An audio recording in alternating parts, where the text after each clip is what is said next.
Hello, welcome to the channel Why Stories. Enjoy watching. It was mid-May.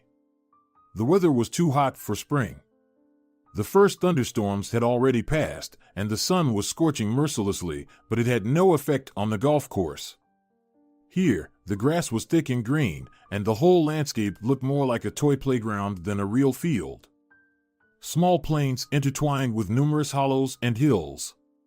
Tiny patches without grass amazed with their whimsical outlines. Here and there, small groves of a few trees created dense shade. The game had been going on for about 3 hours. 3 young men teased each other and made jokes. "Did she finally convince you to marry her this time?" The tall man with blue eyes asked. "I thought you'd finally give in." "Sergio, I think that even if they drag Tadeo to the registration, he won't be able to handle it and will run away. He's definitely a runaway groom." The second one laughed. "Well, you guys really don't believe in me at all," the short man replied, bending his knees before the swing. He shifted his weight onto the balls of his feet, stretched his arms forward, and created an angle. The swing was precise, and the ball slowly rolled and dropped into the hole. "Wow, Tadeo!" His friends applauded. "I see that after the break, you've improved your form. What did Marina do to you?" Sergio winked at his friend. "She played golf with him," Victor laughed, "probably every night." "I envy you, Tadeo. You're a free man, no wife, no kids. Although I must admit, over the past few years, Marina is the only one who managed to stay with you for about a year. That's a record. So, interrogate me about marrying her." Tadeo looked him in the eyes, "and then, like you guys, I'll walk around and suffer. Maybe my wife is not the only one." Come on," Sergio said with offense, and with a powerful swing, drove the ball into the hole. "That was 100 years ago. We didn't even have kids with Natalia back then, and now I'm very happy. I'm not going anywhere from her." "Yes, we know how you're under her thumb," Victor laughed. "It's strange that she hasn't called you yet. She has a pathological jealousy towards all your friends." "Well, I told her I was going for a massage and asked her not to bother me for 2 hours," Sergio sighed. "You're right, Vico, you're all like a red rag to her. As soon as she finds out that I was with you, she starts lecturing me about how you guys are unserious people and that I need to stay away from you. Well, at least Tadeo, I understand. But what did I do to displease her?" "Wives," Sergio replied with annoyance in his voice. "In the past 7 years, you've already changed your third one." "But it's not my fault that they leave me on their own," Victor said, feeling slight offense. "As soon as they've had their fill of my money and saved up enough for themselves, it's goodbye. But I was lucky with Lucia. I deliberately married a country girl. She loves me so much that she practically worships the ground I walk on. She doesn't need diamonds, expensive clothes, or cars. There's plenty of help at home, and when I come home, she's either polishing the floors or baking her special apple pie. The only downside is that I want children desperately, but the doctor says there's no improvement yet. Vico, how about going abroad? Infertility can be treated there." Tadeo patted his friend on the shoulder. "You have enough money, there's no problem with that." "Tadeo, I've already consulted on this matter," the man sighed. "They offered me to undergo treatment in the fall. I'll go in October." "Of course, go for it," Sergio supported him. "You're only 40. You and Lucia can still have children for another round. Although I'll tell you honestly, I get so tired of them. Sometimes Natalia hints at having another one, and I told her for good this time, enough. Where else do we need to go? We already have 3. Children are like flowers," Tadeo sang and laughed. "So what? You'll have a whole football team. I can imagine the headlines in the newspapers. Wife of the famous millionaire Ivora is pregnant with the 11th child." "Oh, come on." Sergio dropped his club in fear. "Stop cursing me. Are you trying to kill me?" "Ha, strolling around not only without children but without a wife either, and trying to teach us about life," Victor teased Tadeo. 5 hours later, they finished the 18-hole round and, tired, headed to a cafe. Sergio and Victor had been friends for many years. Back in their youth, they tried to start their own business, but it didn't work out for them then. Victor came from a very wealthy family, while Sergio came to conquer capital from a village. When they were around 25, they tried selling sports equipment. Things went well, and a few years later, they had a chain of stores. After that, Victor cooled off towards sports and got into landscape design. He sold his share to Sergio, who continued to work with sports equipment to this day. Tadeo was the youngest of the friends. He joined their company quite by accident. About 10 years ago, they all went on a cruise together. Sergio and Victor were traveling with their families at the time. Tadeo, on the other hand, was still a bachelor. He had a phobic fear of marriage. Or rather, he believed that as soon as he married any woman, he would immediately lose interest in her. But despite this flaw, the friends had been close for many years and couldn't imagine living without their small company. "Guys, let's go fishing," Victor suggested. "I'm already sick of the city, and we'll change the scenery.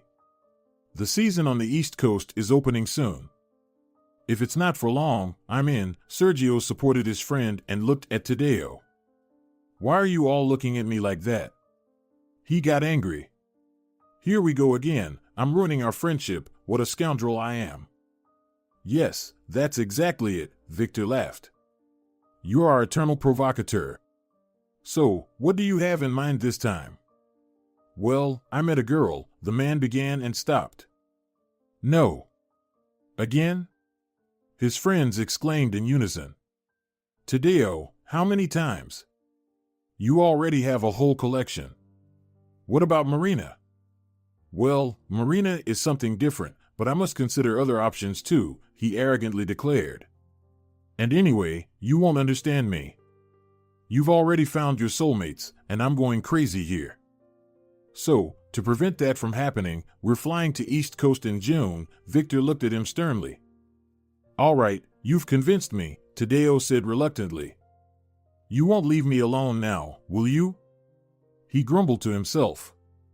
The friends had a nice time at the cafe and parted ways around 5 in the evening. "Helia, hello." Tadeo dialed someone's number. "How are you? What are you up to today?" "I'm shopping," a tired voice answered on the other end. "My sister's getting married in a week, so I'm getting ready." "I'm very glad," the man replied cheerfully. "So, after such a successful workday, how about we meet at a cafe?" "Well, okay, let's do it," the girl expressed interest. "Where shall we meet?" Tadeo's friends were right.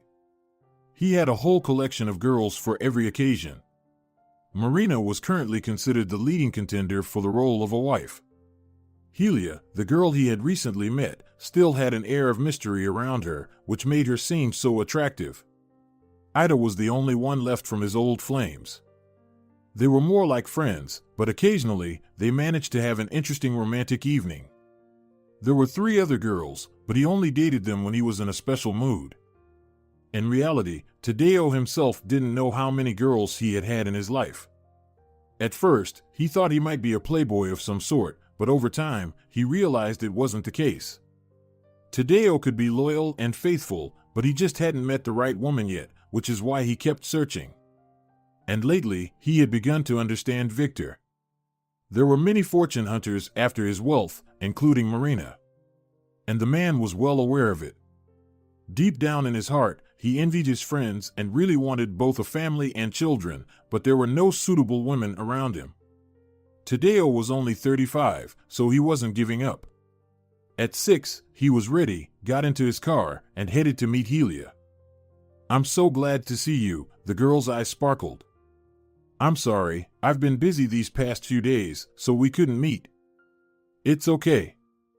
The important thing is that we're together today." He took her hand. "How have you been?" "I missed you so much these past few days," Helia flirtatiously replied. "I've been looking forward to our meeting." "I missed you too, very much," the man smiled. "You didn't tell me your sister is getting married." "To be honest, I even forgot." There's been so much going on, I'm sorry. Ira is very lucky. She's marrying a businessman. I'm so happy for her. Now she'll have a big house, her own car, and everything she wants. The girl sighed heavily. Life hasn't been as kind to me. Why do you think that? Tadeo said in surprise. You're only 23. You've still got a lot of living to do. That's exactly the point. I don't want an ordinary man. Helia looked at him attentively. I know my worth. I want a man with wealth. Tadeo understood perfectly where she was going with this. Lately, it had become difficult to meet girls. They would start selling themselves from the very beginning, and for a high price. Don't worry. I have no doubt that someone like you will be appreciated, he winked at her. Many wealthy men are looking for worthy women. And you? Helia unexpectedly asked, blushing. What kind of woman do you need? Well, I haven't figured that out yet, Tadeo honestly admitted. Looks change. We all grow old someday. She should have a beautiful soul. Do you think that's important? The girl laughed. No one has ever seen a soul. We only live once, so we should live life beautifully. Helia really wanted to invite herself over to Tadeo's place, but he came up with a story that he needed to go see his aunt in the hospital. The same thing again. He scolded himself as he drove away from the girl's house. It's as if I've come to a marketplace. The negotiations didn't go particularly well for her today, he laughed. Vico was right. After so many years of unsuccessful relationships with fortune hunters, he had married a very simple girl. Lucia was genuinely crazy about him, and everyone knew it. You could talk to her about anything. She drove the tractor herself on her village farm, kept cattle, and plowed the field with a tiller. The girl was no fool. Her sharp wit and insight sometimes amazed him. Tadeo remembered how they had met by chance 3 years ago. His friends had gone on a fishing trip to Minnesota. Along the way, they encountered heavy rain that got their jeep stuck. They managed to reach a nearby village and asked for help. At the time, Lucia was 27 and a widow with no children. Go to Lucia, she'll get you out, an old man pointed them in her direction. The men were unsure but decided to follow the old man's advice. A tall, sun-kissed girl appeared in the yard. Oh, lads, how could you wind up in such a mess? She shook her head. All right, wait, I'll get you out. The friends were in shock when she drove out of the gate with a tractor. Show me. Lucia shouted and slowly drove toward the stranger's car. This woman is something, Victor exclaimed in amazement when the girl pulled their jeep out of the mud. She can handle anything. But the story didn't end there. The girl invited the guests in for coffee and treated them to her special pie. After that, Victor was hopelessly in love with her. Vico, are you crazy? Their friends scolded him. She's a country girl. You guys don't understand anything about women, he was offended. Lucia will be mine, and that's final. 3 months later, they had their wedding. Many years had passed, and Victor adored his wife. You could always hear it when they all gathered together. Victor, my darling, you're my sweetheart, his wife showered him with tender words. Sincerity and love shone in her eyes. That's exactly what I want too, Tadeo said aloud. To be loved as a sweetheart, not as a thick wallet. Tadeo returned home late. He had been living alone for a long time. As soon as his father handed over part of the business to him, Tadeo separated himself from it. Senor Ivora, Tadeo's father, had been involved in the tableware manufacturing business all his life. He owned 2 large factories that produced pottery and glassware. Tadeo took charge of the retail stores, of which there were 5. In addition to that, his father handled nationwide distribution. Tadeo settled on the couch, closed his eyes. With his friends, he forgot about everything, but at home, he was overwhelmed by loneliness. He reached for the phone. Mom, hi. Tadeo said. How are you all doing? How's Dad? I'll probably come over to see you in a few days. Hello, my dear, his mother replied joyfully. We're doing well. Of course, come over. We haven't seen you in a long time. Your father will be very happy. All right then. How about next Sunday? Tadeo suggested. Do you have any plans for the weekend? No, dear. We'll be home, come on over. Tadeo hung up the phone, had some coffee, and went to sleep. The next week flew by unnoticed, and Sunday arrived. Tadeo happily drove to his parents' house. Hi, son, his father embraced him. How are you? It's been a while since you visited. I've missed you. Dad, hi. You know how it is, always busy, Tadeo justified himself. What can you be busy with? His father said with annoyance in his voice. When will you introduce us to Marina? We're hoping that this time we'll finally be lucky and get a daughter-in-law and then grandchildren. Dad, please, don't start, Tadeo said unhappily. I'm tired of this bachelor life too. I want a family as well, but no one seems to fit the role. Not even Marina?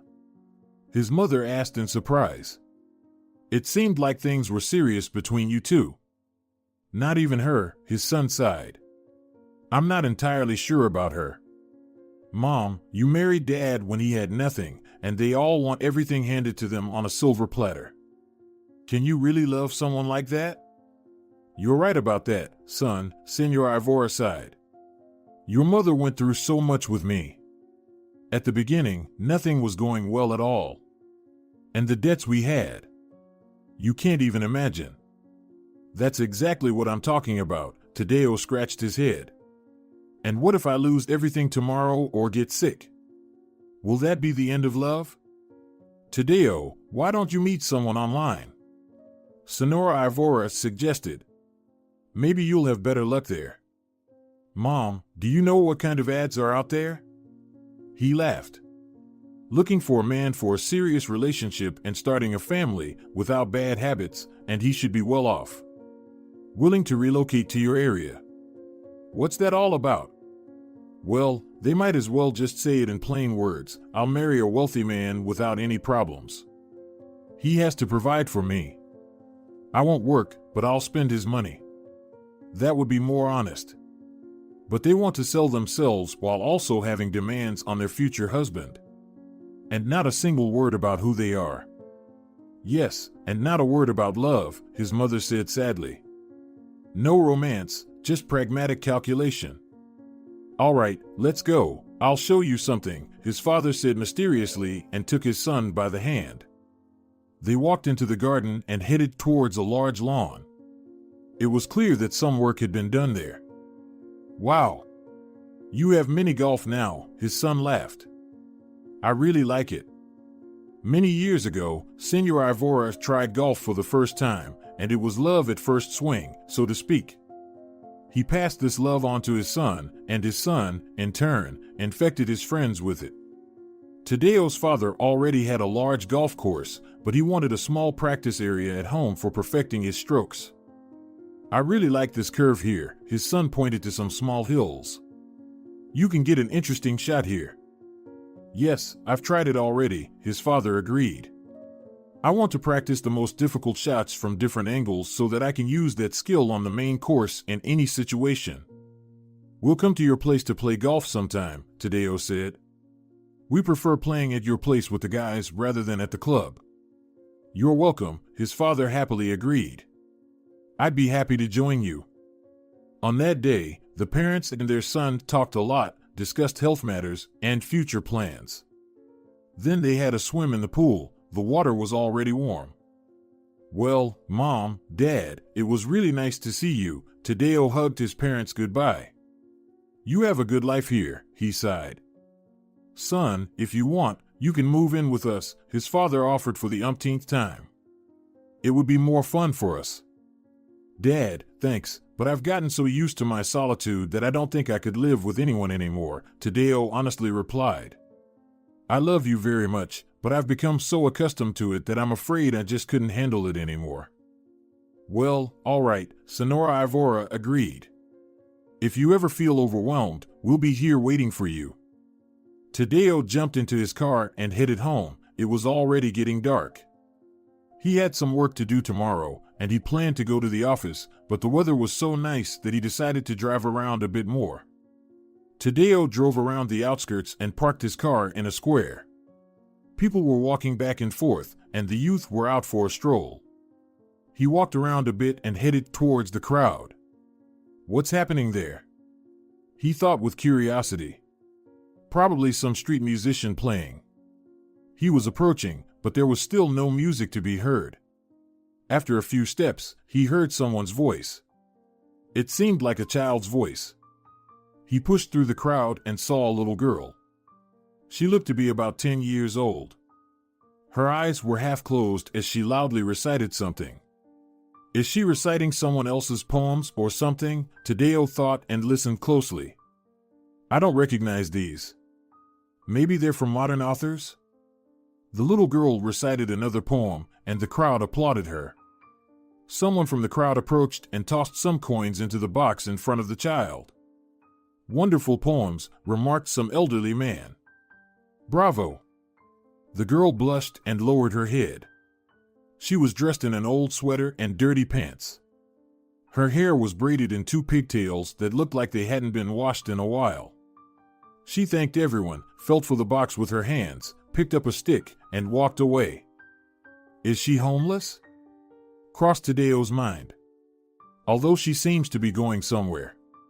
Maybe she has a place to stay. He didn't want to dwell on the girl and quickly moved away to continue his stroll around the square.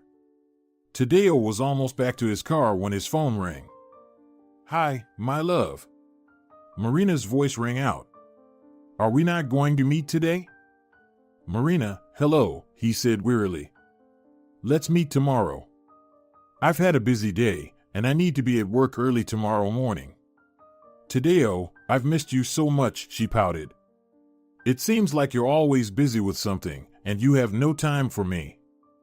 Marina, we just got back from Dubai a little over a week ago, he retorted, annoyed. So, I have things to take care of right now. All right then, see you tomorrow, she playfully said. I'll be eagerly waiting for you. Tadeo let out a deep sigh and got into his car. The sun had nearly set, and he drove home as quickly as possible. The next day turned out to be very busy for him. He had to meet with his staff. They had to purchase new inventory, and some shipments had already arrived from his father's pottery factory, so he had to deal with the paperwork. He didn't want to meet Marina, and he was genuinely tired, but she insisted. Do you not love me at all? She theatrically cried. I miss you so much, but it seems like you couldn't care less about me. Marina, please stop it, Tadeo snapped. I have so many stores to manage. Do you think things just work themselves out? Tadeo, what if I move in with you? She cautiously suggested. We've been together for almost a year now. It's time to start a serious relationship. Besides, if we love each other, why should we live apart? Not right now, he replied, looking displeased. Marina, I understand everything, but I'm not ready for that yet. But wouldn't it be nice for you? She persisted. You'd come home, and your wife would be waiting for you, full of love and care. Darling, I love you. If you want, we can even have a wedding. Tadeo was taken aback. He realized that he and Marina had been dating for quite some time, but he had never pictured himself marrying her. Darling, aren't we living well enough? He tried to steer clear of the topic. Why create all these problems?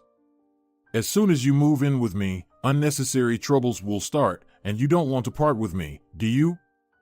Of course not, she looked at him with a penetrating gaze. I love you so much that I won't survive our separation. Well, that's exactly what I'm saying. Why do we need all these problems? The man smiled.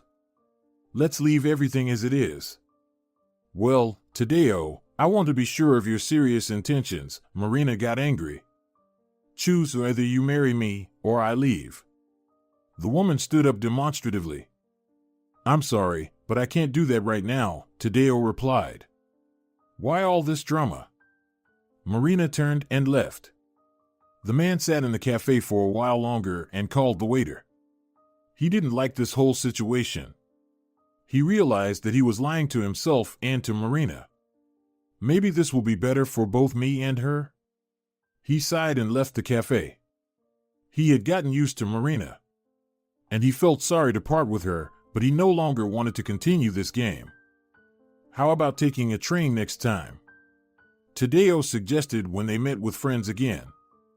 Tadeo, what's wrong with you? You might as well suggest going by car. Sergio got angry. Are you lacking romance? Sergio, why are you so angry today? Victor looked at him in surprise. Did something happen to you? See, it's all because of you, he muttered. You got me all worked up. You should have kept quiet. What happened? Tell us finally, Tadeo said. Natalia is pregnant again, Sergio said, displeased. It's all because of you and your football team. Sergio, that's actually great news. Congratulations. Victor rejoiced. You're being foolish. You're blessed with such happiness. How much longer can this go on? Sergio jumped up in anger. She's like a breeding sow, I swear. Well, what's wrong with you? Tadeo laughed. You have plenty of money. Your kids won't go hungry, they're all supervised by governesses. You know how loud they are? The man persisted in his fury. You can't get away from them. There are 10 rooms in the house, and they're everywhere. Well, that's right. They need to run and jump, Victor laughed. Don't you play with them? I do, the friend angrily replied, but not for 12 hours a day. I'm tired from work, I come home, and it's a real zoo there. I don't know how the poor governesses handle them at all. I can only dream of that, Victor said sadly. I really want children. I'm not just okay with one, I wouldn't even refuse 4. When Natalia gives birth, I'll bring one to you, Sergio scolded. She wants to drive me crazy. All right, that's clear now. How are we going to get to East Coast? Tadeo asked. Of course, by plane, the friends said in unison. There will be romance and adventure in East Coast, but not on the road. Tickets were purchased for June 6th. The fishing season will already be open. Friends arranged to meet at the airport. I almost ran late, Sergio panted, extending his hand.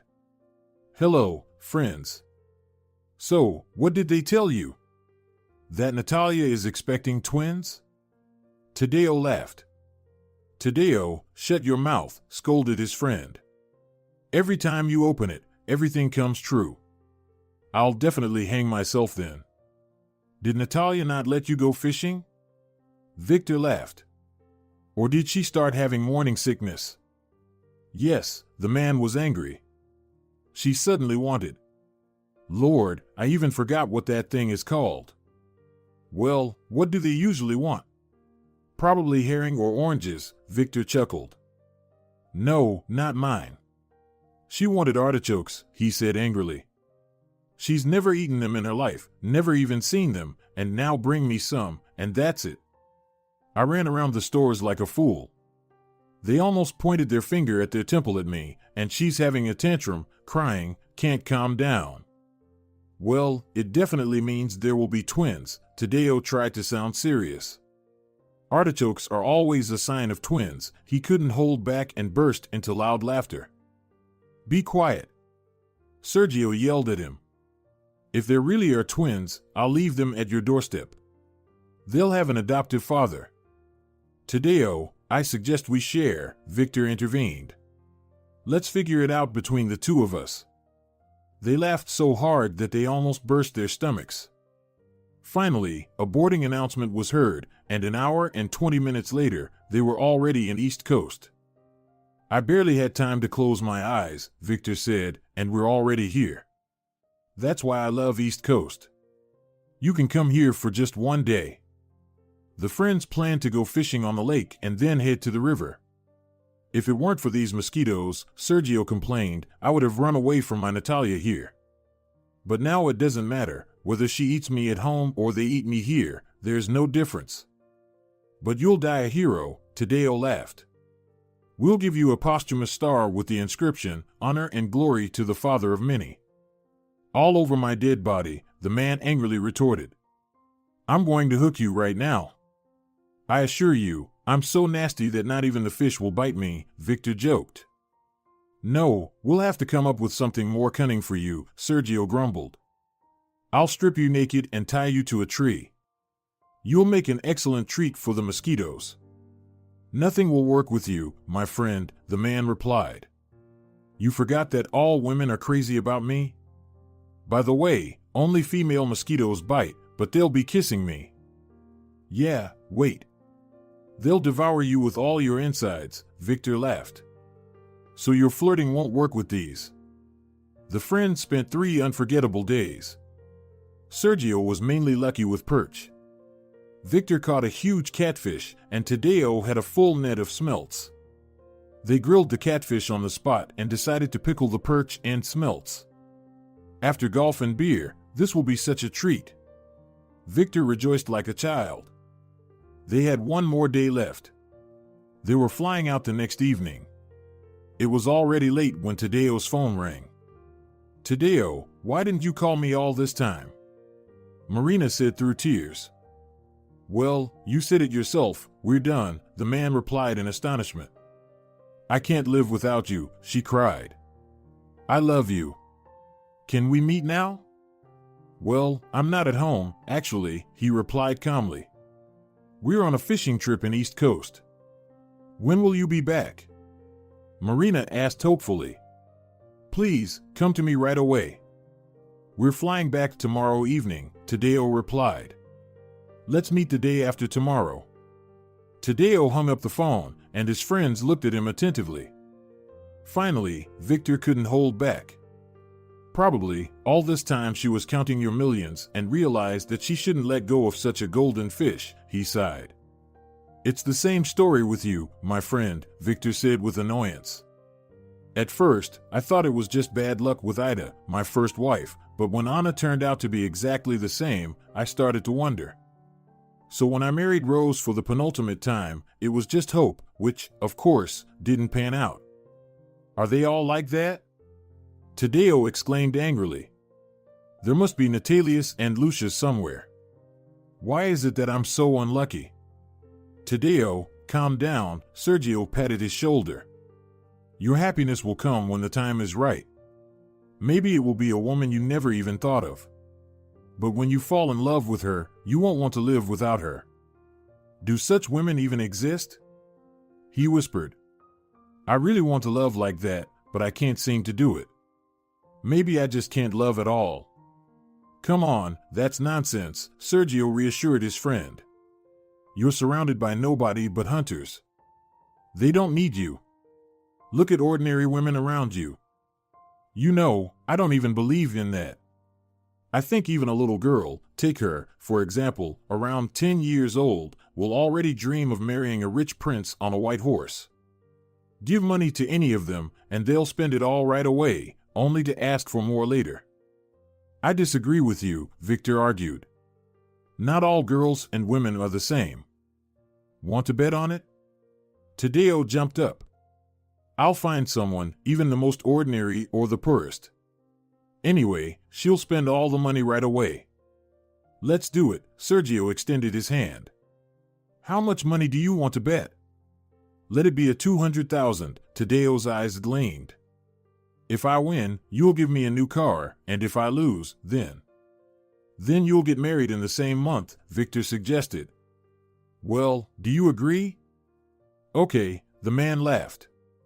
Only if I lose, which I strongly doubt, I'll choose my future wife myself. Agreed, Sergio shook their hands. We'll start as soon as we get back and have some fun. Sounds good, Tadeo winked at him. I'll show you such a show that even a little girl won't resist my money. Maybe you should offer money to Marina after all? Victor chuckled. With her, you definitely won't lose. No, Marina doesn't count, the man protested. For the sake of the experiment, we'll choose someone outside. I'll need to think about who that might be. Tadeo really wanted to relax after returning, but that same evening, Marina called him. She had been crying the whole time and wanted to meet him, but he refused. The next day, they agreed that he would come to her place for lunch. Tadeo, my love. Marina rushed to him. Come in quickly, I've been waiting for you. She looked stunning. It was evident that she had prepared meticulously. She wore a slightly revealing dress, had a perfect hairstyle, and on the table there was wine and beautifully arranged appetizers. So, shall we make peace? Marina said cheerfully and poured wine into the glasses. Marina, I'm behind the wheel. Besides, I won't be here for long. I need to run in a few minutes. Marina became cautious. She couldn't afford to lose him and used her most sophisticated seductive techniques. She believed that she had almost succeeded when Tadeo's phone rang. Yes, I'll be there soon, he answered someone on the phone. Marina, sorry. Let me come to you later. We have a little emergency. Damn it! The woman screamed in anger when he left. You won't get away from me. I won't let you slip through my fingers. I'll marry you myself. She sat down on the bed. Marina had expended so much effort to lure Tadeo into her trap, but she realized that it wouldn't work with him. He did give her some money and jewelry, of course, but that wasn't enough for her. Once, Marina almost married a wealthy man just like him, but her friend took him away, so over the years, she had become cold and acted very cautiously. But Tadeo was different. It took so long to play the love game with him that the woman was already tired of it. She hoped that after her ultimatum, Tadeo would come to her and finally propose, but Marina was mistaken. He didn't even call her. You won't escape from me, no matter what, her eyes sparkled. Tadeo rushed out of Marina's apartment and quickly made his way to his car. He started the engine and pressed the gas pedal lightly. Thank God Sergio called me, he rejoiced. If he hadn't asked me what to do with the fish, she would have definitely seduced me, and I don't want that. Tadeo simply drove around the city and parked his car in one place. He got out and started walking downhill. He didn't even notice how he ended up in a square he was familiar with. There were few people around. Near one monument, he noticed a small, lonely figure. The same girl was reciting someone's poems. Who wrote this? Tadeo couldn't help but ask. Is it from a classic or something contemporary? The girl looked embarrassed and didn't answer. She caught her breath and started reading again. She's quite peculiar, he thought to himself. Maybe she's even deaf? He stood there for a little while longer. The poems were truly touching, filled with pain and beauty. The man dropped a banknote into the donation box. Curious, what would she do? Tadeo thought. Could she spend that much money in a month? I wonder at what age this hunting instinct for money awakens in them. Exactly. I'll give her 200,000. Let's see when these women develop a craving for money. I'm even sure she'll spend it all before a month is up. She could have bought a house somewhere. Absolutely. I'll definitely win this bet, he laughed. The following weekend, the friends gathered in a field near Tadeo's father's place. Unfortunately, Tadeo had some work to attend to, but he promised to join them later. So, how's Natalia doing? Tadeo said with a chuckle. Did she like the artichokes? Laugh all you want, Sergio sulked. But they turned out to be delicious. She took one bite and wanted to throw them away. Her artichoke craze disappeared. So, I enjoyed them with pleasure. Now our problem is that we want durian. Oh, it's so stinky, yuck. Victor grimaced. I tried it once in Taiwan, but as soon as I caught a whiff of it, I almost threw up. Yeah, I told her all that. But she just says I want and that's it, the man grumbled. I even banned her from watching all those culinary and travel channels. It's impossible. I'm afraid to think about what she'll ask for next. Yep, it's probably twins. And it seems they're boys, Tadeo teased his friend. I'll hang myself on the same day, Sergio replied. I'd rather live through her pregnancy. Turns out we didn't know what pregnancy cravings were until now. She didn't even have severe morning sickness, but now this. Guys, I have some good news for you, Tadeo said, entering a bunker. Regarding our bet, I'm going to give $1 million to a poor girl around 10 to 12 years old. Well, then you'll definitely win, Sergio waved his hand. It would have been better if you gave it to Marina. She would at least have held onto it for a while, close to her heart, he laughed. Let it be, Victor supported his friend. Poor girl, as you wish. On the contrary, if she has no money, she won't even know what to do with it. I agree. Oh, Marina didn't get lucky, Sergio continued. She had serious plans for you, you know, and you ruined everything. Yeah, she tried to seduce me the other day, Tadeo complained. If it weren't for you, Sergio, with your fish problem, she would have definitely succeeded. Thanks for calling me on time. In the distance, a golf cart appeared. Tadeo's father had returned home, and he was eager to play around with them.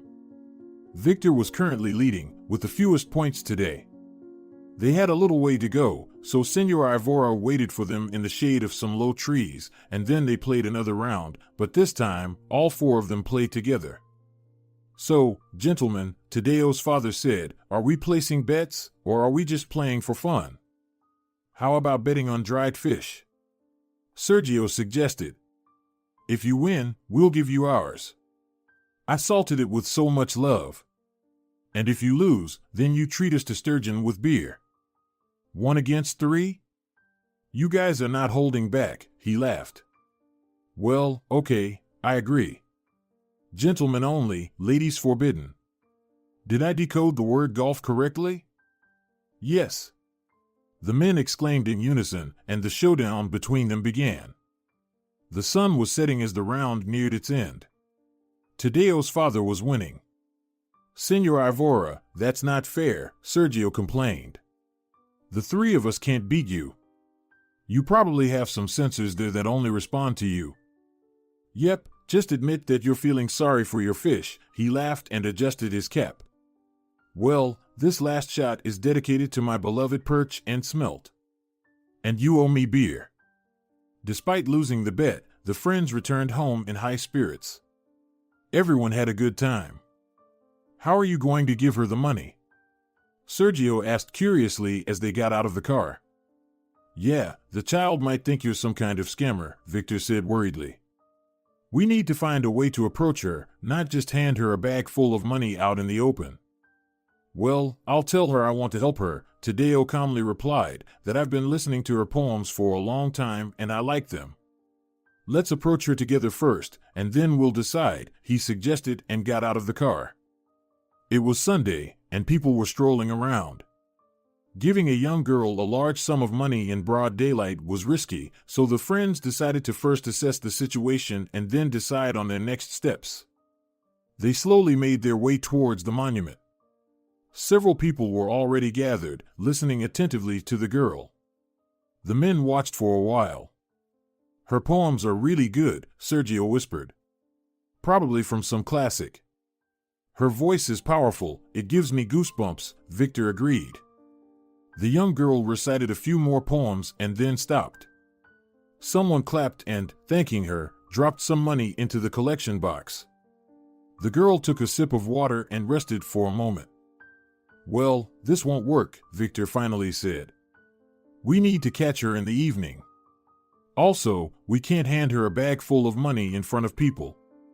Let's follow her to where she lives or her home, and then give her the money. Otherwise, someone might take it from her.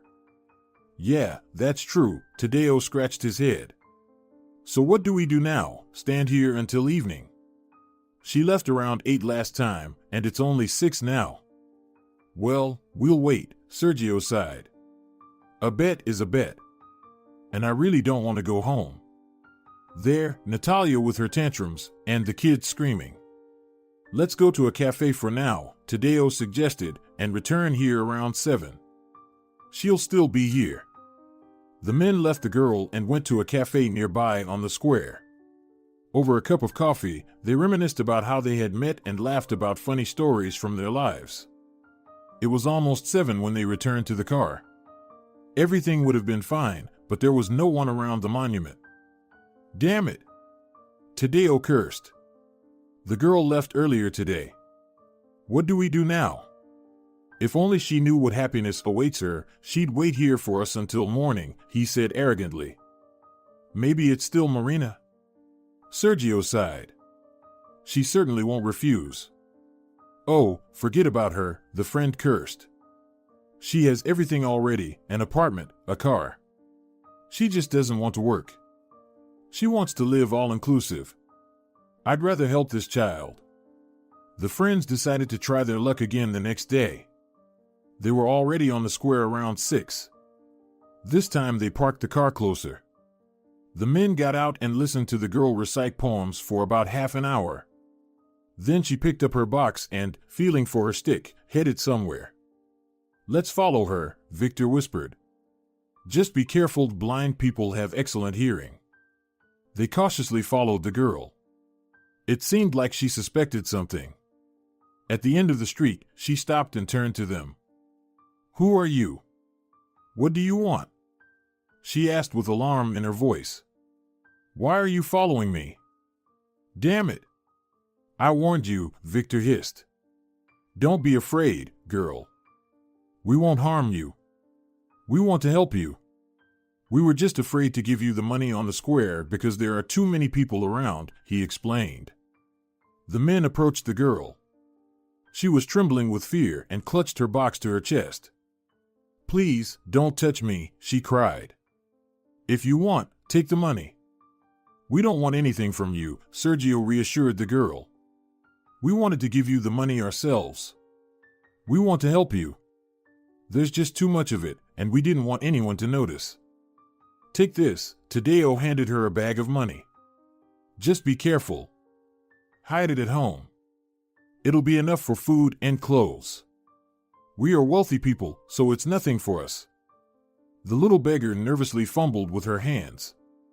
She felt the bag they gave her, said thank you, and left. What's your name? Tadeo called after her. Do you have a name? Viola, she paused for a moment and quickly walked away. It seems we did it, Victor wiped the sweat from his face. God, I never thought I'd be running after someone to give away a big sum. It used to be people running after me. Yeah, an unforgettable experience, Tadeo agreed. I feel sorry for the child. She was so frightened that I wanted to hug her. Poor girl. Does she really live alone? Maybe we should have escorted her? You saw how scared she was. She definitely didn't want that, Victor said with annoyance.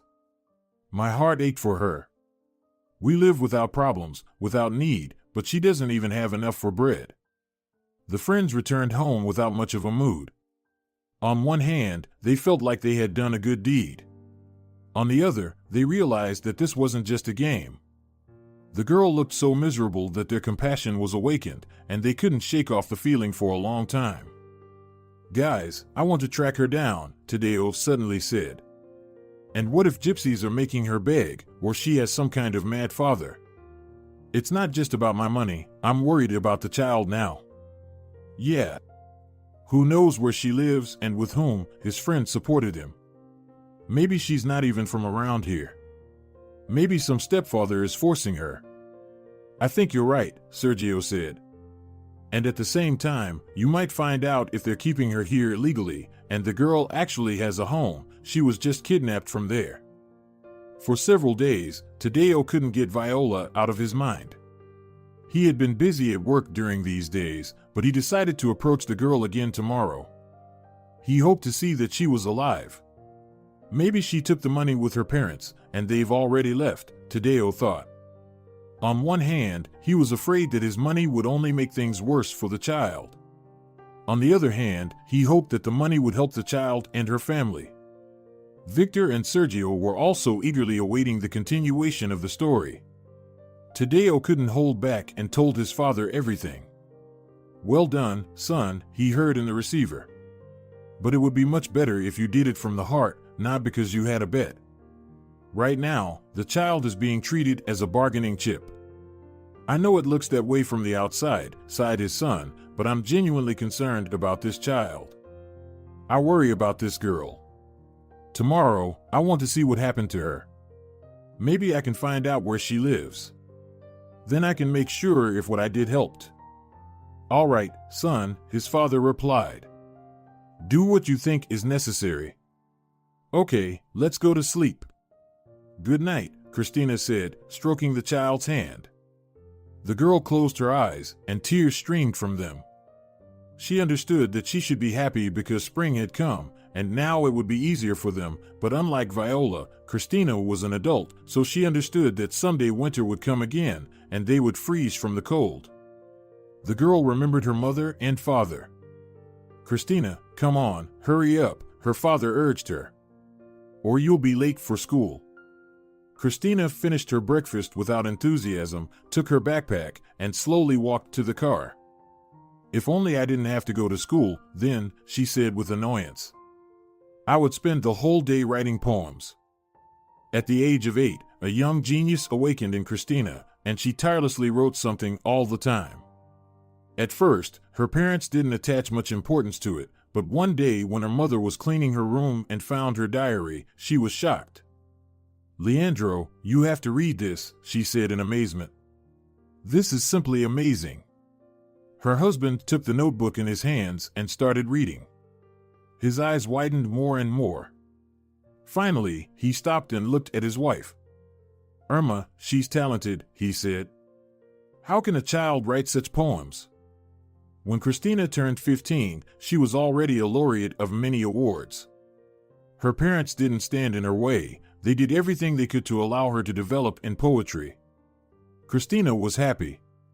The only thing she simply hated was school. More precisely, she didn't like some of the teachers who tried with all their might to belittle her and devalue her talent.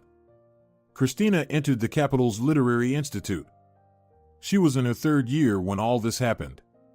The girl fell into a deep sleep. Viola got up early. Despite her poor eyesight, she tidied up by touch, cleaned up after her sister, and prepared breakfast. The old room was always dimly lit. Christina lay near a small window. She needed light to write. Viola, how do you like this one? Christina read a new quatrain. I want to finish it today, and tomorrow we can teach it. It's beautiful, Christina, Viola smiled. All your poems are beautiful. At first, I feel like crying, but then I feel joy. They have our father's radiant face, our mother's caring hands, you, and me in them.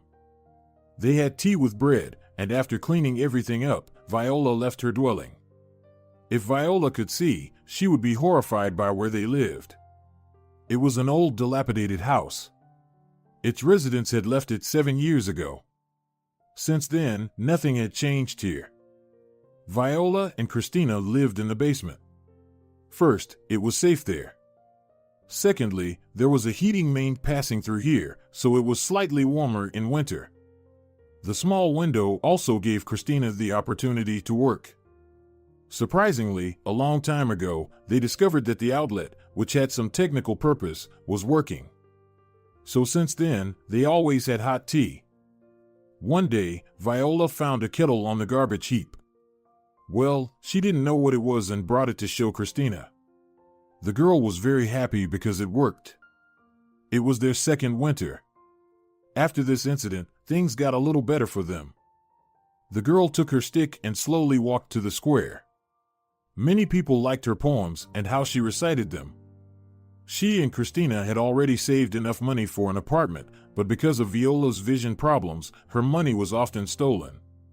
Some people, under the pretext of giving her 5 pennies, took 1 or even more bills from her box. Also, the local store often cheated her, so they barely had enough for bread and some simple groceries. Viola reached the square, tapped with her stick, and felt the steps in front of the monument. She carefully climbed onto the platform, placed her box in front of her, and began to recite. Since her vision was weak, the child had learned to sense the presence of people over time, and she was never wrong about it. Thunder rumbled, and rain was approaching. The girl took the box and hid in her shelter, which was a basement of the nearest building. The door inside was closed, but the steps leading downstairs were under a canopy, so the rain didn't reach there. The first drops hit the plastic roof, and a real downpour followed a few seconds later. Viola listened attentively to the rain. It seemed to her that her mother's voice was hiding behind it. Christina, of course, tried to replace her, but because she couldn't walk, she couldn't provide all the necessary care for the child. Someday I won't have to hide from the rain in old basements, she thought, because I'll have a home. There, together with Christina, we will peek out of the window and put our palms out to catch the rain. The girl sighed. Her older sisters said they had been homeless for more than 5 years already. Viola couldn't even remember their home. Even then, her vision was not very good. She could sometimes see very clearly, but with time, all of it disappeared, and the torn pieces of different pictures in her eyes were replaced by complete darkness. She couldn't even remember her father's face, but there were few such moments in her memories. Viola listened attentively to the rain. It seemed to her that her mom's voice was hiding behind it. Of course, Christina tried to replace her, but because the girl couldn't walk, she couldn't provide Viola with all the necessary care. The rain stopped, and Viola headed back towards the monument. She felt that several people were approaching her today.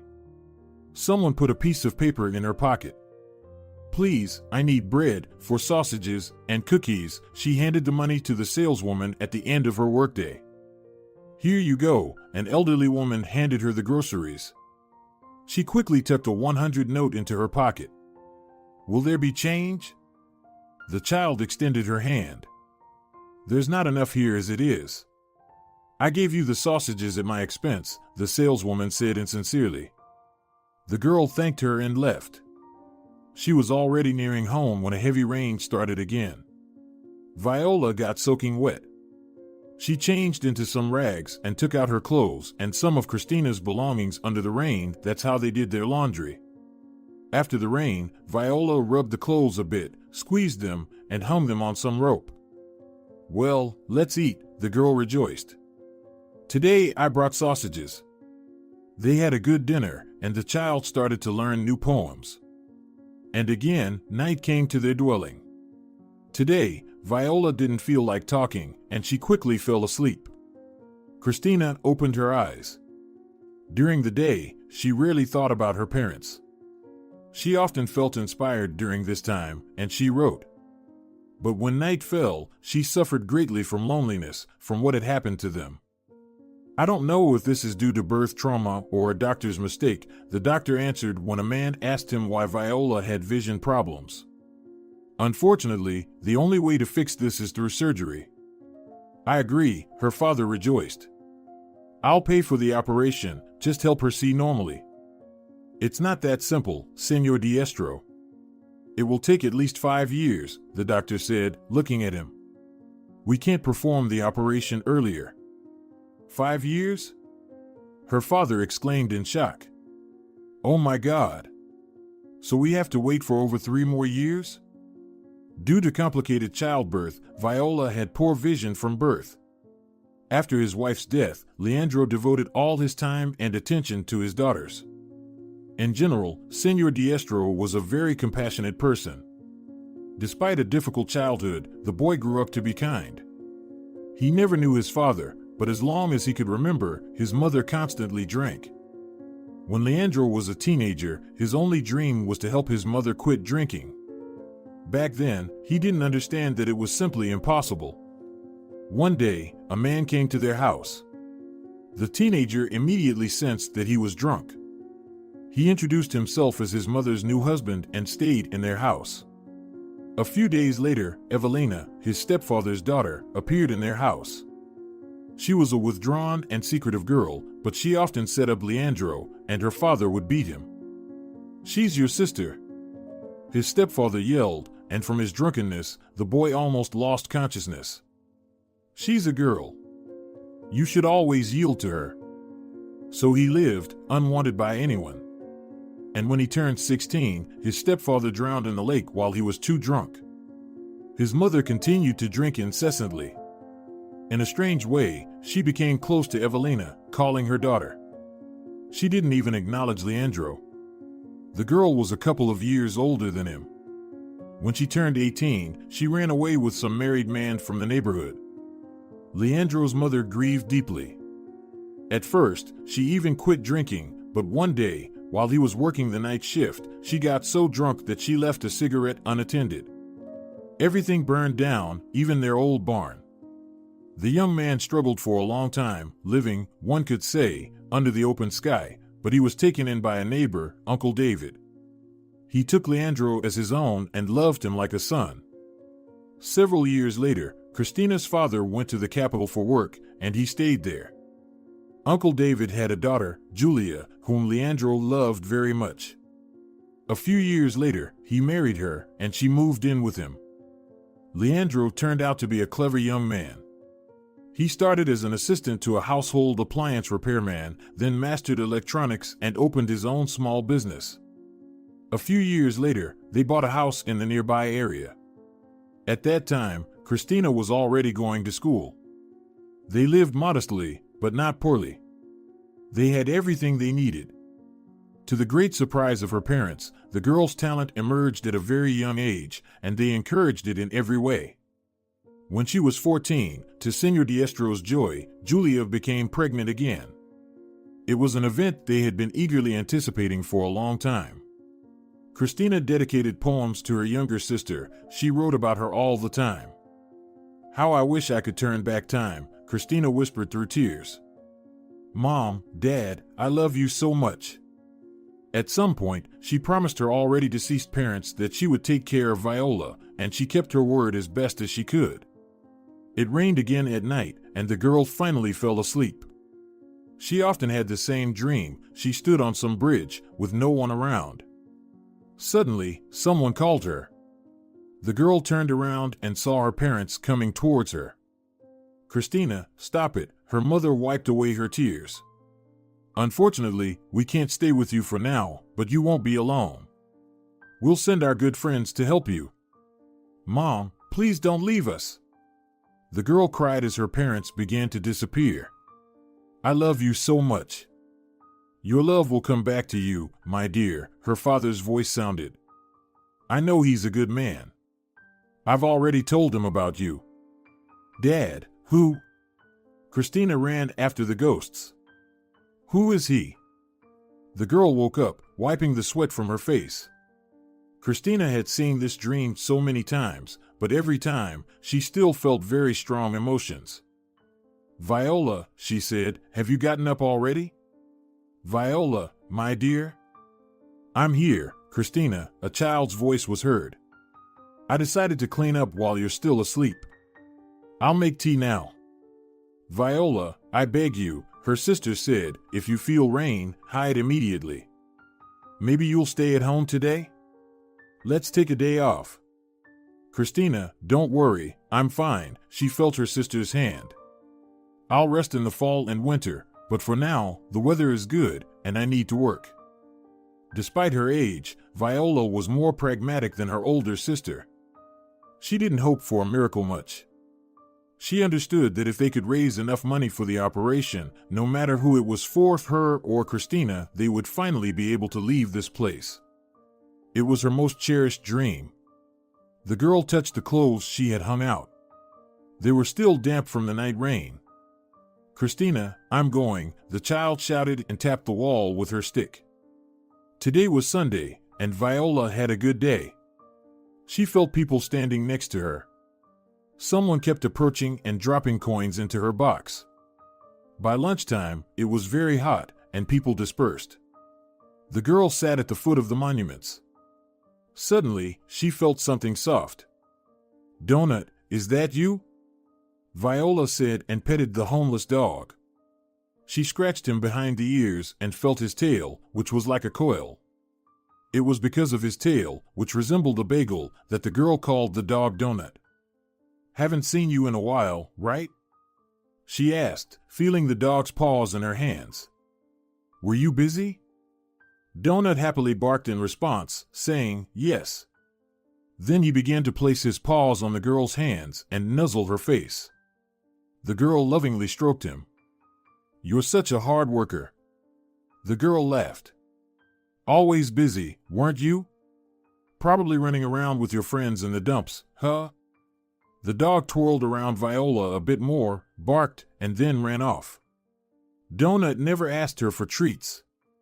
Perhaps the dog knew that the girl's life wasn't much different from his, except she had one major disadvantage compared to Donut. She had poor eyesight, and most of the time, she couldn't see at all. Today, Donut came by, Viola happily told Christina when she returned home. "Well, how is he doing?" The girl laughed. "Probably got into trouble with his buddies." "Unfortunately, he didn't answer that question," the girl chuckled. "He always stays silent when I ask him about it. I shouldn't expect to see him again before a week goes by." Christina spent the whole day trying to push thoughts of the past out of her mind, but by nightfall, they had caught up with her even more forcefully. "Dad, someone's here," the girl said, looking out the window. "There's some car parked near us." "I'll go check," her father replied, putting on his autumn jacket. Christina looked out the window. She saw a woman rushing toward her father. She seemed to be crying. The man hugged her and patted her head. Half an hour later, they entered the house together. "Christina, meet your aunt," her father introduced the guest. "Her name is Evelina. She's going through some serious problems right now, so she'll be staying with us for a while." The girl immediately disliked this relative. She had a deceitful, raspy voice. She smoked a lot, but always hid it from Christina's father. When he wasn't around, Aunt Evelina would curse at the children and wave her thick fists at them. After a few months, Christina realized that she couldn't leave this place. "Dad, I can't take it anymore," she cried out. "Either she leaves our house, or I do." "My dear Christina, please, just endure for another month," her father begged her. "She'll get her own place back in a month. She's already submitted all the necessary documents." At that time, Christina was almost 20 years old, and she realized that something was seriously wrong with all of this. Aunt Evelina claimed that her house had been seized due to unpaid loans. She said she couldn't find the money. They had to wait a few weeks for her case to be resolved. "Dad, just a month, no more," Christina said angrily. "She means nothing to you. Stop covering for her." In early December, the day of the operation for Viola was scheduled. Aunt Evelina left in the evening and didn't return until the morning. Where could she be? Her father worried in the morning. "We need to get to the hospital." "Dad, forget about her," Christina replied. "Let's go quickly, or we'll be late." They gathered all their necessary belongings and got into the car. The road was icy. It had snowed with rain overnight, and by morning, everything had frozen. The father carefully drove the car. "Damn it, I'm crawling like a turtle," he cursed. "We're definitely going to be late," the man said in frustration and accelerated. They had driven about 3 kilometers when a small downhill slope appeared in front of them. Due to the icy conditions, the father wanted to slow down, but he couldn't. He then tried to brake, but the brakes didn't work. Senor Diestro attempted to stop the car, but since it was going downhill, its speed only increased. He tried to steer to avoid crashing, but in the end, the car gained such speed that it became uncontrollable. Christina couldn't remember what happened next. She felt a strong impact and pain in her spine. Her father died on the spot, and Christina and Viola were taken to the hospital. The girl had a broken arm, and her older sister was severely injured. They were discharged a month later. They had barely recovered from the shock of their father's death when their lives turned into a real nightmare. Aunt Evelina took guardianship over Viola. She took all the money, didn't feed the girls, and didn't clean up after them. Viola's vision deteriorated due to the stress. Her eye surgery was postponed, but the guardian refused to pay for it. "God forbid if you complain to anyone. You'll end up where your father did," she yelled furiously. "Now I'm the boss here." Christina and Viola lived with her until April, and one fine day, she came into the girl's room and said, A notary will come today, she glared at her angrily. We will transfer the house into my name. You will have to sign a waiver. I won't sign anything, Christina said loudly. This is our home. You have no right to it. Oh, really? The woman's small eyes darted around. Then I'll send Viola to an orphanage and I'll poison you. You won't do that. The girl shouted. You'll go to jail for this. Fool. They didn't put me in jail for your father's death, she laughed. It was only now that the girl began to understand the true reason behind the tragedy. Christina quickly realized that this woman was capable of anything. Fine, she finally said. But if you do anything to me or Viola, you won't get away with it. Are you threatening me? Aunt Evelina's eyes filled with rage. I'll strangle you with my own hands right now. Christina still didn't know how it would have ended if the woman's phone hadn't rung. Get ready, the notary has arrived, she barked and left her room. That day, the girl signed everything. At night, some people woke her up. They took her and Viola in a car and drove them for a long time. Then they literally dumped them on the street. When it dawned, Viola helped Christina crawl into some basement. There, they settled, and they had been living there for 5 years. Aunt Evelina had taken over all their property. She still received Christina's pension and guardianship payments for Viola. In short, all this time she lived without problems. Christina was shaken. Her entire face was washed with tears. She couldn't sleep this night. Viola, said her sister the next morning, I have a strange premonition. Is something good going to happen? The girl asked cheerfully. You rarely make mistakes. Maybe I'll earn well today? I don't know, she replied, but something good will happen. I can feel it. On that day, Viola was in a good mood, and she read her poems with all her heart. Several people thanked her. 2 others slipped paper money into her pockets. The girl wanted to go home early today. She and Christina had decided that she would bring money home first, and then, when her sister told her how much money she had, the girl would go to the store. Christina understood that Viola was constantly being deceived. It hurt her a lot. The child tried so hard for her, but the salespeople, adults, were simply stealing her money. As Viola walked home, she kept hearing footsteps behind her. There are several of them, she thought. Where can I run away from them? If anything, I'll scream. She hoped that the people would turn in a different direction, but they were walking right behind her. Then Viola thought, whatever will be, will be. She'd rather have these people take everything from her right here than find out where she and Christina lived. The girl was trembling all over. She clutched the bag to her chest and hurried down the basement stairs as quickly as possible. Christina, she whispered softly. Look at what's in this bag. Viola, where did you get this? Her sister exclaimed in amazement. There's money here, a lot of money. What happened?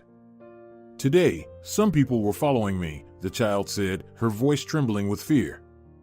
I realized that there were 3 of them from their different voices. They were men. They were following me. I got really scared because I thought they wanted to take my money. I decided to give it to them just so they wouldn't find out where we live. But when they approached me, they said they wanted to help me. One of them explained that they were afraid to give me the money in the square because it could have been stolen there.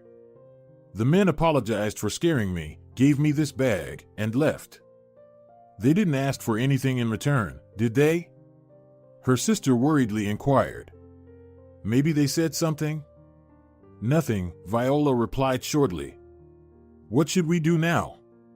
Let's wait a little while, her sister suggested. Maybe they were some kind of gangsters and wanted to hide their money with us. Viola, take it to a hidden place. If no one shows up within a month, then we'll decide what to do with it. Okay, her sister agreed. I'll hide it under the floorboards here. She opened their hiding place where Christina's golden ring, which their father had given her, was stored, along with a couple of hundreds. Viola, what were their voices like? Christina asked the girl when they went to sleep. Were they angry? You know, I was so scared that I didn't even think about it, Viola replied. It seemed to me that one of them was younger. He had a very pleasant voice, as if from deep inside. One of them was a bit rough, but I felt compassion and care from him too. The third man spoke like a father. He was probably the oldest. At least he loves children. He talked to me as if I were his own child. I didn't sense any anger or anything bad from any of them. Well, the young woman sighed. What does all this mean? She said and remembered her dream. I know he's a good man. He'll take care of you. I've already told him about it, her father said. After these words, Christina calmed down and fell asleep. Is anyone here? Tadeo asked, entering the courtyard of a semi-ruined house. Viola, are you home? There was no answer. The man carefully inspected the remains of the old house. It was empty inside, and it was dangerous to be there. Tadeo was about to leave when he noticed a basement. He cautiously opened the door. Viola, are you here? He called out. It was dark downstairs, so he turned on the flashlight on his phone. The man descended the stairs. Maybe someone used to live here because there were shoes on the floor. Or maybe homeless people used to stay here, he thought to himself. Suddenly, he heard a noise. He went towards it. In the distance, a small window appeared. Viola, don't be afraid, it's me. Do you remember, I wanted to help you with my friends? Tadeo said loudly. The man walked a little further and entered a room. There was silence. He peered through the darkness. It seemed to him that someone moved under some rags. Viola, don't be afraid. I swear to God, I won't do anything bad to you, the man said in desperation. I want to talk to you. Please let me talk to you. A girl's head appeared from under the rags.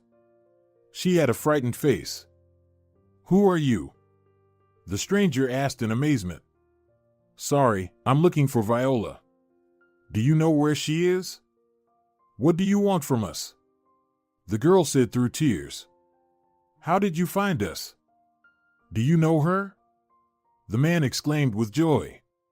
I'd like to see Viola, the girl who reads poems. Please, call her. I won't do anything bad to her. Who are you? What do you want from her? The stranger asked.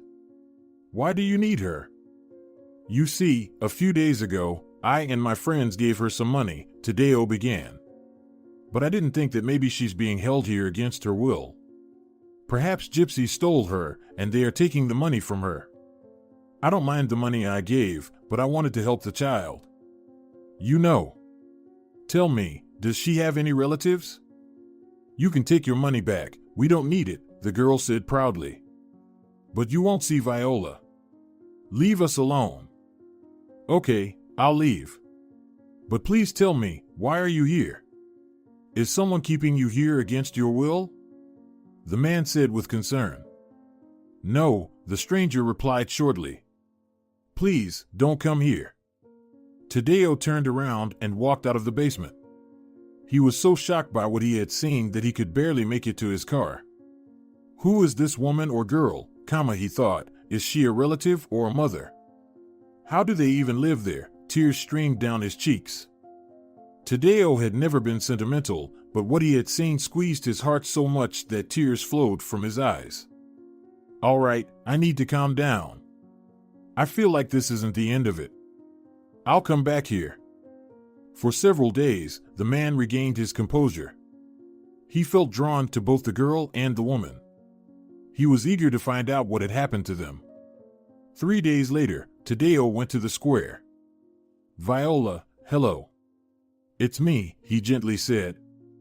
Do you remember me? How are you? The girl trembled and quickly got up. She didn't know what to do. Please, don't be afraid of me, Tadeo reassured her. I came to your place, but you weren't there. At our place? She asked in amazement. Did you see Christina? Is that the woman by the window? The man asked with interest. Is she your mother? She didn't let me wait for you, so I left. Did you go to our basement?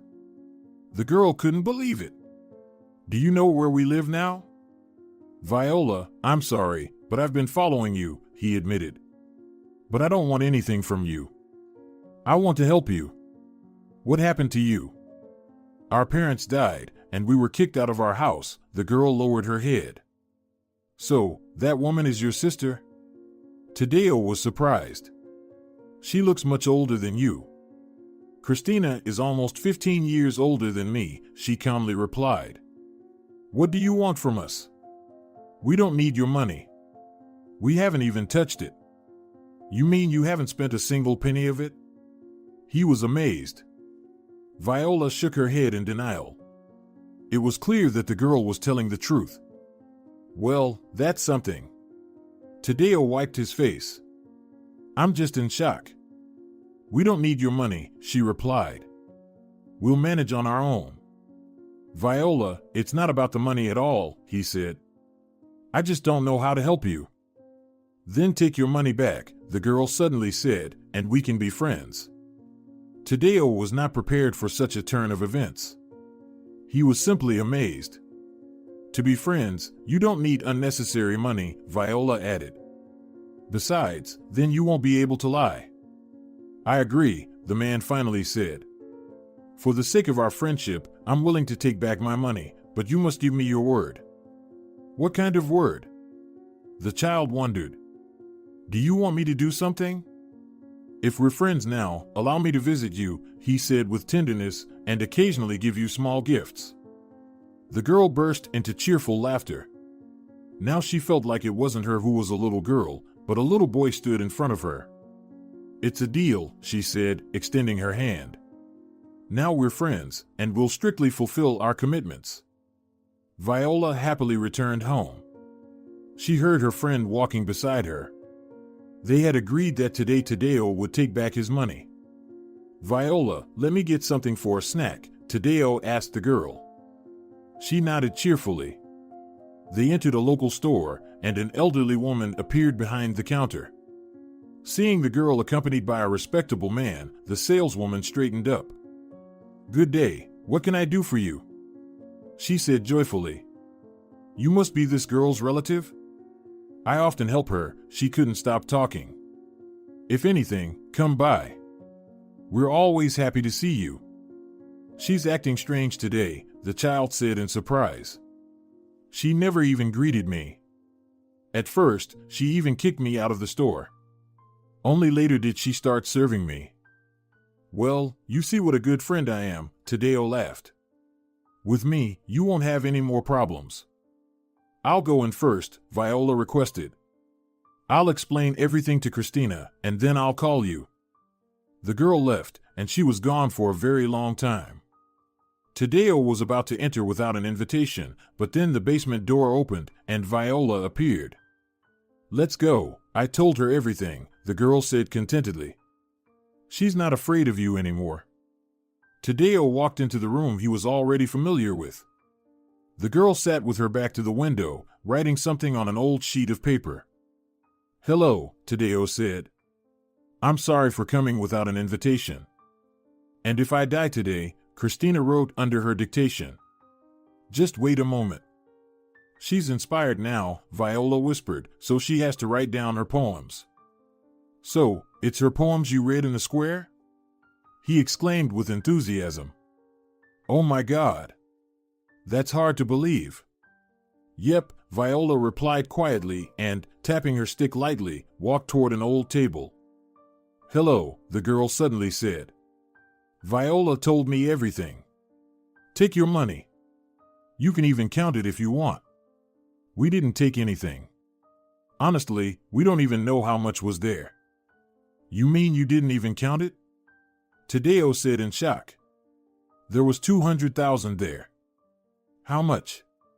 The sisters said in unison. I thought maybe it would be enough for you for a while, or you could buy a house in the village, he stammered. Maybe I should leave it after all? Well, no, Christina said in fear. We don't need that kind of money. And besides, you can't buy friendship with money, Viola's voice was heard. I'm sorry, we don't have the best conditions, but if you want, we can have some tea. Thank you, really, but I need some time to think, Tadeo replied and was about to say goodbye. Can I come and visit you later? Of course, you can, Viola said happily. Christina, do you mind? I'm all for it. The girl blushed. She lowered her eyes. Christina didn't know what to say. Christina, I would like to read your poems, he asked the girl, if you don't mind. Christina nodded in agreement. Tadeo asked Viola not to walk him, he could manage on his own. So, my young friend, he took the girl's hand, until we meet again. Oh, by the way, I forgot to introduce myself. My name is Tadeo. I'm sorry. Until we meet again, Tadeo, the child shook his hand. We'll be waiting for you. Viola, what was that? Christina exclaimed in shock after the man left. Who is he? I don't know, the girl shrugged. But there's such warmth about him. I believe him, sis. I'm so scared. I'm afraid to make a mistake, the older sister said nervously. Christina, let's start trusting people again, like adults, Viola replied. Tadeo started visiting the sisters regularly. Dirt and poverty didn't disgust him in the least. His new acquaintances became so dear to him that he began to perceive them as an integral part of his family. So, how's our bet going? Sergio asked one day. You have one more week. Sergio, Vico, I lost on the same day, Tadeo smiled mysteriously. What do you mean? Victor exclaimed in surprise. She hasn't spent all the money yet, has she? They returned every penny to me within a few days, he said contentedly. They? His friends asked in unison. How many were there? They are Viola and her older sister, the man replied calmly. The poems that the girl keeps reading all the time were written by her older sister. Unfortunately, she can't walk, her legs are paralyzed. Well, that's something, Victor scratched his head. So, they really didn't spend a penny? No, he looked his friend in the eyes. I was shocked myself. Viola offered me real friendship in exchange for my money, and I agreed, and I don't regret it at all. I'm truly friends with them, just like with you guys. How old is the older one? Sergei asked with interest. Judging by your shining eyes, there's more than just friendship there, probably. Christina is 25, the man blushed. She's as pure as the blue sky. Well, now everything is clear with you, Victor sang. I guess she's the best girl in the world. Well, I mean, for you. Yes, Tadeo replied briefly. I think I've fallen in love with her, and possibly for a long time, maybe forever. Hallelujah. Sergei raised his hands. Did that really happen? Guys, I don't know what to do, Tadeo suddenly said. How do I get them out of the basement? They might just refuse. What even happened to them? Victor asked excitedly. What's going on with them? Their mother died during Viola's birth. The girl suffered birth trauma, and from birth, she has had a visual impairment. At first, the child saw everything in pieces, like a mosaic, but over time, her vision completely disappeared for some time. The operation was only allowed after 5 years, but by that time, their father's stepsister had moved into their house. Or rather, she was nobody. Senor Diestro's mother drank and one day married another alcoholic like herself. They officially got married, and after that, he informed them that he had a daughter. She turned out to be quite a woman. For many years, she lived her own life, but when her house was taken away due to debts, she remembered that she had a so-called brother once, and as far as I understand, this woman staged an accident and Senor Diestro's car brakes failed. Their father died on the spot. Christina became disabled, and Viola was young and only got away with a broken arm. I think that since she was the only, albeit very distant, contender for the inheritance, the woman was hoping to get everything after their funerals. But it didn't work out for her, so this Aunt Evelina forced Christina to sign a waiver of all property, otherwise she threatened to poison her and send Viola to an orphanage. My God, is this really possible? Victor exclaimed. It's like watching some thriller. Why wasn't she arrested? It's all so obvious. Vico, they didn't want to bother with it, sighed Sergio. They just wrote that the brakes failed due to technical reasons during the trip. You know how many such cases happen.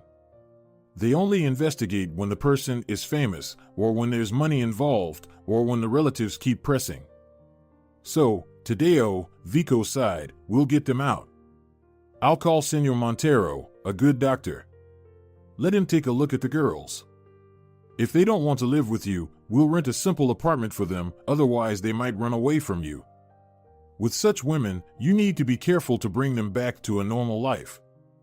I'm afraid they won't agree, and I don't want to take them forcibly, Tadeo said in frustration.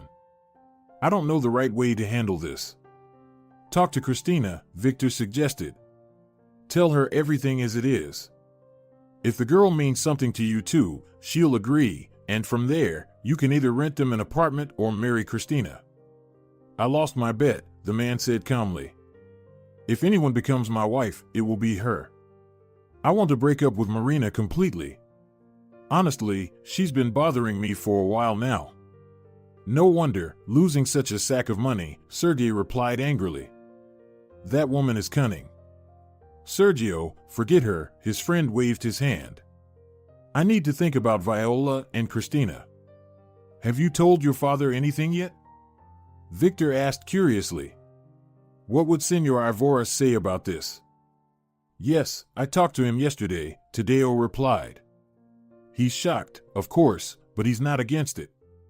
My mother actually wants to take them in. The friends agreed that in a few days, Tadeo would offer his help and new housing to Christina and Viola. On that day, the man was very nervous.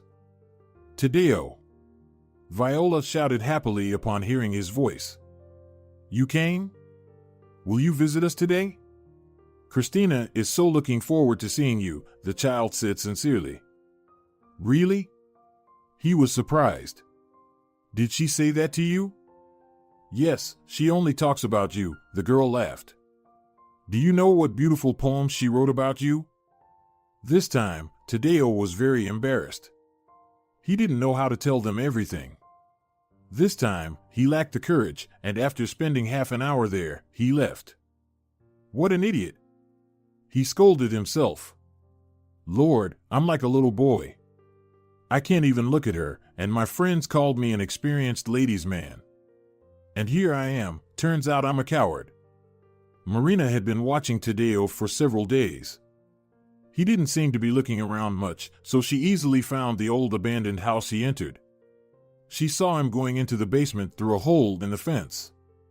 What is he doing there? She wondered in amazement. My God, is he hanging out with homeless people? She heard the door creak, and Tadeo quickly headed for the exit. Marina waited for a moment and then entered the basement. What the hell? It smells awful in here. She complained. Is someone living here? Her flashlight illuminated her path, and she entered the far room. Who are you? The woman asked when she saw the girl and the child. What are you doing here? Christina asked in amazement. What do you want? Could Tadeo really sink this low? Marina yelled. Is he sleeping with a rag like you? Who are you? The girl demanded loudly. I'm asking you again, what are you doing here? I'm Tadeo's wife, she said angrily. So, this is who he's cheating on me with. Between us, there has never been anything, and there isn't now, Christina proudly declared. Leave. Do you know who I am? Marina shouted furiously. I'll throw you out of here today. Do you really think Tadeo would go for someone like you? Look at yourself. You talk about him like he's an object, Christina said in amazement. What do you know about life? The stranger yelled in rage. If you were normal, would you live like this? That's right. He's an object, and this object is mine. Do you hear me? I won't give his money to anyone. I think I understand what's going on, Christina calmly said. It's not about Tadeo at all. You just don't care about him. You want his money. Yeah, I don't care about him. He's just a little lapdog in my hands. And I'll destroy you. You'll be taken care of today. Enough, Marina. Tadeo emerged from the adjacent room. You've already said enough. Leave. Tadeo, my love, she flirtatiously approached him. It's just, I love you so much. Get out of here. Tadeo shouted at the top of his lungs. I never want to see you in my life again. Tadeo got into his car and was about to leave, but decided to come back and finally talk to Christina. He could no longer hide anything from her, so he returned and watched what was happening. Let's sit down, Senor Ivora invited the guests to the table. Friends, dear ones, we haven't seen each other for so long. It's been almost 2 years since we planned to spend this evening together, but new events kept popping up. But today, finally, let's remember what has happened during this time and celebrate together. A massive table was set up outside, and the guests started taking their seats. It was June, and the evening brought a slight chill. Since you've entrusted me with this honorary role of being the host today, let me begin, Tadeo's father declared loudly. Sergio, Natalia, let's start with you, my friends. We wholeheartedly congratulate you on the triplets. What you've done is simply miraculous. Vico, there's still a little way to go. 1 more pregnancy and 5 boys to go, Tadeo laughed heartily. I'll be going to their football matches. Senor Ivora, Sergio shouted, for God's sake, make him stop. I probably won't be able to hold back much longer, and I'll hand these 3 over to him. What kind of kids are they? It's just impossible. Look at Vico and Lucia, their twins are so peaceful and quiet, and these 3? He gestured toward the big stroller. They're always up to something, fighting and yelling. It all takes after their dad, Natalia laughed. We know from your parents what you were like in your childhood, they didn't know what to do with you. Well, maybe a few times, Sergio grumbled to himself. Luda, Vico, Senor Ivora continued, you guys are real heroes. After 4 attempts at IVF, you finally achieved your goal. Friends, I wholeheartedly congratulate you on the birth of your twin daughters, Celia and Alicia. Everyone looked at the large stroller. The newborns were peacefully sleeping, undisturbed by the shouts or noise. The babies were smiling in their sleep. Our little girls take after their dad. Isn't that right, my dear? Luda cried tears of joy. Vico finally got what he wished for. Tadeo, Christina, my beloved children, the father couldn't hold back and started crying. I've been waiting for this moment for so long. I had almost given up hope that anyone would ever call me grandpa, but in just a month, I'll be taking care of my first grandson, Jecho. Christina stroked her belly and kissed her husband. Unfortunately, she had a limp after the operation. Due to spine problems, one of her legs was weaker, so she used crutches, but it didn't affect the child. But that's not all, the host continued after taking a sip of water. Friends, one of our country's top publications has released a 3-volume collection of Christina's poems. My girl, they are amazing. He approached his daughter-in-law and kissed her hand as a sign of gratitude.